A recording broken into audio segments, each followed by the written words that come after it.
tout le monde, ça va? Bienvenue dans une nouvelle vidéo. Et aujourd'hui, une speed art. Je vais faire ici Goku en Ultra Instinct complet et Vegeta en Ultra Ego, les amis. Laissez-moi vous poser une question. Vous pensez que maintenant, enfin, Vegeta a surpassé Goku en puissance?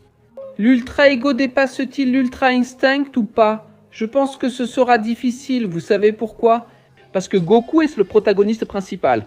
Donc, que vous le vouliez ou non, si jamais un personnage devient plus fort que lui, il devra devenir encore plus fort que cette personne. Il sera toujours le plus fort. Il trouvera toujours une technique ou un pouvoir différent qui le rendra plus fort. Pourquoi? Étant le protagoniste, il trouvera toujours un moyen de réussir ou une technique pour devenir plus fort. Dans Dragon Ball Super, certains personnages sont plus forts que moi. Son Goku va sûrement encore surpasser les autres car il cherche toujours à devenir plus fort.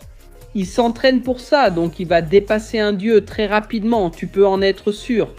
Et si tu es d'accord avec moi, va dans les commentaires. Si tu n'es pas d'accord, va aussi dans les commentaires et donne ton avis parce que je trouve ça sympa qu'on échange nos opinions. Alors allons-y. J'ai fait ici le dessin en mélangeant un peu de chaque matériel. J'ai fait les bases là-bas avec un marqueur. Ensuite, j'ai utilisé des crayons pour faire quelques effets. Et comme ça, on a travaillé tout le dessin en utilisant plusieurs matériaux. Je veux faire quelques dessins en me concentrant à 100% sur les crayons de couleur parce que ça fait très longtemps que je n'ai pas pris un dessin en entier et que je ne l'ai pas fait entièrement au crayon de couleur. Je vais aussi le faire car j'enregistre des cours pour ma formation de dessin où je n'utilise que des crayons de couleur. Je dois faire quelques dessins pour moi, enregistrer des cours exclusifs et je vous montrerai aussi le résultat en speed art ici.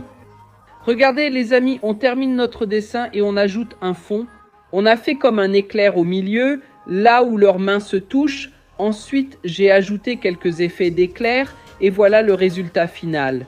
Je veux t'inviter à rejoindre mon cours de dessin où je vais t'apprendre à dessiner tes dessins préférés, tes personnages favoris, sans avoir à chercher des références sur internet. Donc voilà. Et à notre prochaine vidéo.